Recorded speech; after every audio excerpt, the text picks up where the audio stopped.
तो देखो, इसके बाद हम लोग देखते हैं निषेचन की प्रक्रिया को, है ना। तो निषेचन की प्रक्रिया में क्या है, निषेचन की प्रक्रिया में क्या है, तो इसमें हम लोग जानते हैं कि निषेचन में क्या होगा। तो नर युग्मक शुक्राणु और मादा युग्मक अंडाणु दोनों आपस में क्या होंगे, मिलेंगे। तो दोनों के बारे में जानते हैं कि शुक्राणु और अंडाणु कैसा है, अगुणित कोशिका है।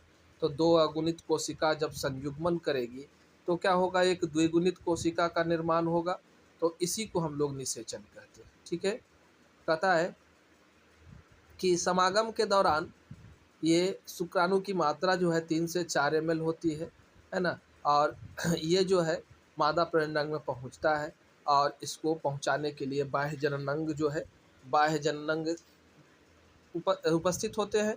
और ये जो पहुंचाते हैं, तो इस प्रक्रिया को क्या कहते हैं, ये जो नर युग्मक मादा प्रजननांग में पहुंचा, इस प्रक्रिया को इंसेमिनेशन नाम दिया गया है।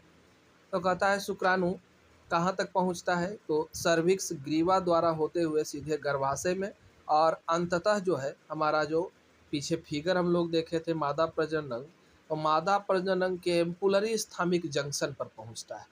तो मादा प्रजनन के एम्पुलरी स्थामिक जंक्शन को देखो फोटो में कि कैसा ये दिखाई देता है। मादा प्रजनन का एम्पुलरी स्थामिक जंक्शन कहाँ है ना।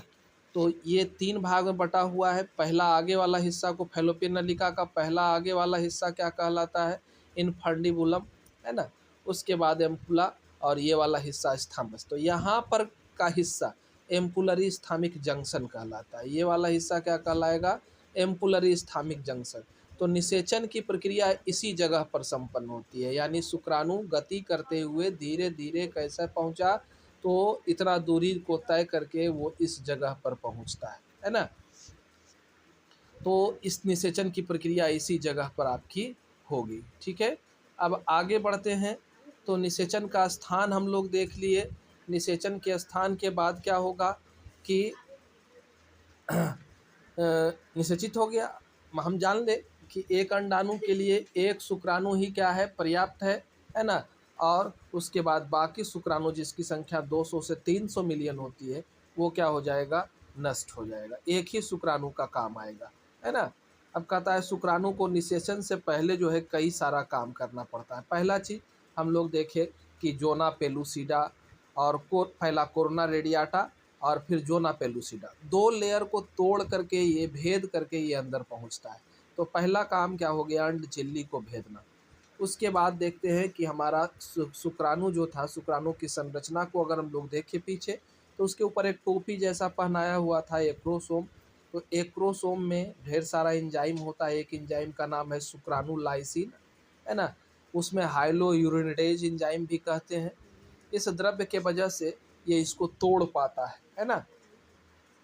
दूसरा एक एंजाइम इसमें क्या होता है एक्रोसोम में, तो कोरोना पेनिट्रेटिंग एंजाइम, ये कोरोना रेडियाटा को गलाता है, और जोना पेलुसिडा को गलाने के लिए स्पर्म लाइसिन हुआ, है ना। तो जोना लाइसिन, जोना पेलुसिडा लिख दिए सारा चीज़। अब एक फर्टिलाइजिंग प्रोटीन है जो शुक्राणु की सतह पर पाया जाता है। ठीक है, अच्छा जो भी शुक्राणु होगा, मतलब विकसित शुक्राणु, उसका सिर बड़ा होता है, उसमें केंद्रक रहता है जिसमें गुणसूत्र की संख्या 23 रहती है। जैसे ही शुक्राणु अंडाणु के अंदर पहुंचेगा, तो ये जो हमारा द्वितीयक ओसाइट है, उसमें मियोसिस सेकेंड पूरा हो जाएगा, है ना। और सेकेंड पोलर बॉडी का निर्माण होगा। पूछेगा तुमसे कि द्वितीय ध्रुव पिंड कब बनता है, तो निषेचन के पूर्ण हो जाने के बाद द्वितीय ध्रुव पिंड का निर्माण होता है। ठीक है, अब दोनों निषेचन हो गया। अब देखो ये प्रवेश कर गया अंडाणु के अंदर शुक्राणु। हम जान लें कि शुक्राणु का सिर्फ हेड ही अंदर प्रवेश करता है, बाकी टेल तो गति प्रदान किया था, बाहर ही रह जाएगा, और मध्य भाग जो है वो ऊर्जा देने का काम किया था। अब इसमें विभाजन होता है, पहले 2 कोशिका वाला रचना बनेगा, फिर 4 कोशिका वाला, फिर 8 कोशिका वाला, फिर 16 कोशिका, फिर 32 कोशिका का, इस तरह का रचना बनता है, जिसको ब्लास्टोसिस्ट कहते हैं। यही ब्लास्टोसिस्ट जो है गर्भाशय की दीवार में क्या होता है, आरोपित होता है ना। ये रचना क्या होगा, गर्भाशय की दीवार में आरोपित होगा। जब ये दोनों मिल गए तो रचना जो बना उसको क्या कहेंगे, जायगोट युग्मनज। याद रखना है कि जैसे ही जायगोट बन गया, उसके बाद का जो विभाजन होगा उसको क्या कहेंगे, समसूत्री विभाजन। तो इतनी सारी कोशिका का निर्माण किसकी वजह से हुआ, समसूत्री विभाजन की वजह से हुआ है ना। समसूत्री विभाजन के द्वारा ये विभाजित होकर के इतना बना। अब देखो ये जो हमारा ब्लास्टोसिस्ट है 2 लेयर बना लेगा, अंदर वाला हिस्सा और बाहर वाला हिस्सा। तो बाहर वाला हिस्सा को हम लोग ट्रोफोब्लास्ट कहते हैं और अंदर वाला हिस्सा को इनर सेल मास कहते हैं, है ना। अब ट्रोफोब्लास्ट का काम क्या है, तो ट्रोफोब्लास्ट जो है वो गर्भाशय की दीवार से जुड़ने में मदद करता है। वो क्या हो जाएगा, गर्भाशय की दीवार से पूरी तरह से इस रचना को जोड़ देगा, इनर सेल मास ही भ्रूण में विकसित होगा। कुछ और क्वेश्चन है, जैसे 8 से 16 कोशिका के भ्रूण को क्या कहते हैं, मोरूला कहते हैं, है ना। उसके बाद बता दिए, ट्रोफोब्लास्ट बता दिए और इनर सेल मास बता दिए। परिधीय भाग हो गया, उसी को कहते हैं, उसी को ट्रोफोब्लास्ट लिख दिए। नीचे कहता है कि यहाँ पर 4 तरह की फीटल कोशिका होती है, बहिर्भ्रूण झिल्ली का निर्माण होता है। माने ये जो भ्रूण है, इस भ्रूण के चारों तरफ 4 झिल्ली बनते हैं। एक तो है एमनियोन, उसको उल्ब कहते हैं, दूसरा कोरियोन है, तीसरा एलेंटोइस है ना, पी नहीं है, एलियन है, एलेंटोइस है। अपरा पोशिका कहते हैं, इसको पीत पोषक कहते हैं। उसके बाद प्लेसेंटा बनेगा, है ना। तो इस तरह से भ्रूण का क्या होता है, निर्माण होता है यहाँ, ठीक है। तो ये जो 4 लेयर बताए वो कहाँ बताए, भ्रूण के चारों तरफ लेयर बनेगा, सबका अलग अलग काम है। ये कोरियोन कहलाता है।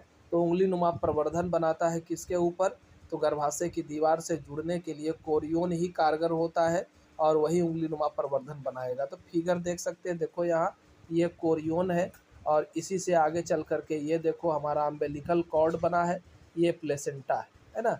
तो इस तरह से ये देखो गर्भाशय के अंदर भ्रूण जो है आरोपित हो रहा है, ठीक है।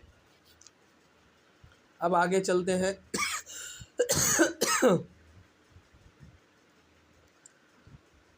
आगे लिख दिए कि आंतरिक कोशिका समूह क्या बनाएगा, भ्रूण का निर्माण करेगा, ठीक है। आगे आरोपण के बारे में बता दिए कि निषेचन के पूर्ण होने के 1 सप्ताह के भीतर ही जाकर के भ्रूण क्या होता है, तो भ्रूण आरोपित हो जाता है ना। कहाँ, तो गर्भाशय की दीवार से। गर्भाशय की दीवार से भ्रूण जो जुड़ता है, इसके जुड़ने की प्रक्रिया को ही क्या कहते हैं, आरोपण कहते हैं, ठीक है। इसके बाद ये हमारा ढेर सारा कोशिका लगातार बनता जाएगा, 32 64 64 का दुगना कर दो, फिर उसका दुगना कर दो, लगातार अनियमित एकदम कोशिकाओं का समूह बन जाएगा। तो इस ढेर सारे कोशिकाओं के समूह से 3 जनन सतह का निर्माण होता है। क्या बनता है, 3 जनन सतह, एक्टोडर्म, मेसोडर्म और क्या, एंडोडर्म। मतलब 3 लेयर में सारी कोशिकाएं 3 लेयर में व्यवस्थित हो जाती है। 3 लेयर में कोशिकाओं के व्यवस्थित होने की प्रक्रिया को जनन परत निर्माण कहते हैं और तीनों जनन परत का नाम लिख दिए। इस तीनों जनन परत से ही शरीर के सारे अंगों का निर्माण होता है। जब निषेचन के बाद लगातार हमारा कॉर्पस ल्यूटियम, जिसको पीत पिंडक भी कहते हैं, इससे लगातार प्रोजेस्टेरोन हार्मोन का स्राव होते रहेगा। प्रोजेस्टेरोन हार्मोन किस लिए ज़रूरी है, तो ये गर्भावस्था को बनाए रखेगा, शिशु के विकास को बढ़ाएगा, इन सभी कारणों के लिए हमारा प्रोजेस्टेरोन हार्मोन जरूरी है, ठीक है। आगे लिख दिए हैं युग्मनज 4 दिन बाद यानी ऋतुस्राव के 23वें दिन क्या होता है, गर्भावस्था में स्थापित हो जाएगा। अब आगे का जो विकास होगा उसको हम लोग सगर्भता कहेंगे, है ना। अब प्रोजेस्टेरोन हार्मोन जब तक निकलते रहेगा, जब तक शिशु का विकास होते रहेगा, ये निकलते रहेगा, जन्म से तक ये निकलते रहेगा, जन्म से पहले तक। और तब तक प्रोजेस्टेरोन निकलेगा तो नेक्स्ट अंडाणु को ये परिपक्व होने से क्या कर देगा, रोक देगा, है ना, उसको परिपक्व होने नहीं देगा। ये इसका काम है। तो ऋतुस्राव भी हमारा क्या हो जाएगा, ऋतुस्राव चक्र भी जो है वो क्या हो जाएगा, रुका हुआ रहेगा, वो आगे नहीं बढ़ेगा। ये है इसका काम, ठीक है। उसके बाद देखिए कि युग्मनज से गर्भ का निर्माण होना है। युग्मनज जायगोट से जो है गर्भ का निर्माण बता दिए सारा चीज़ इसमें। अब एक वर्ड है अपरा, है ना। तो अपरा क्या है, तो अपरा को हम लोग फोटो में देखे अभी कि अपरा यहाँ वाला हिस्सा है, ये वाला छोटा छोटा जो बनाए हैं उभार, इसी को अपरा कहते हैं। अपरा जो है डायरेक्ट जुड़ा हुआ होता है माँ के खून से और वहाँ से पोषण को ही ग्रहण करता है ना। अपरा पोषण को ग्रहण करेगा, अपरा को ही प्लेसेंटा कहते हैं। तो ये पोषण को ग्रहण करके दे देगा किसको, अम्बिलिकल कॉर्ड को। अम्बिलिकल कॉर्ड सारा खाना को शिशु के अंदर पहुँचाएगा। शिशु के अंदर जो भी कार्बन डाइऑक्साइड बनेगा, यूरिया बनेगा, उसको निकाल करके ही वापस माँ के रक्त में क्या कर देगा, छोड़ देने का काम करेगा। ये काम है। दो चीज़, एक अपरा और दूसरा अम्बिलिकल कॉर्ड, दोनों दो चीज़ बता दिए है ना। दोनों का काम क्या है, अलग अलग है। इसको हम लोग नाभि नाल भी कहते हैं, है ना। ये हो गया। आगे लिखती है कि गर्भ हमारा कई झिल्ली से घिरा होता है। बाहरी झिल्ली को जरायु कहते हैं, सबसे बाहरी जो रहेगा उसको जरायु कहते हैं। कोरियोन से उंगली नुमा प्रवर्धन निकलता है ना। आगे एक चीज़ जानते हैं कि ये जो हमारा थैली बन गया बीच में, इसके अंदर द्रव्य भरा हुआ रहता है।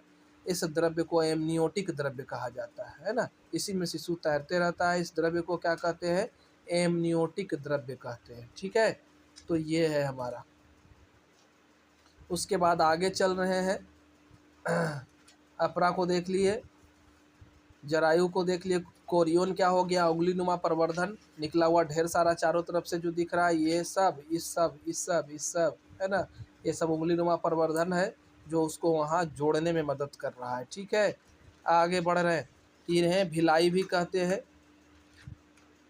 उसके बाद जो है आगे अपरा का काम देख लिए, लंबी लोरी, अम्बिलिकल कॉर्ड, नाभि रज्जु भी हम लोग देख लिए। नाभि रज्जु का कार्य भी बता दिए है ना, कि अपरा से जो भी खून को लेगा यही ग्रहण करेगा और शिशु को देगा।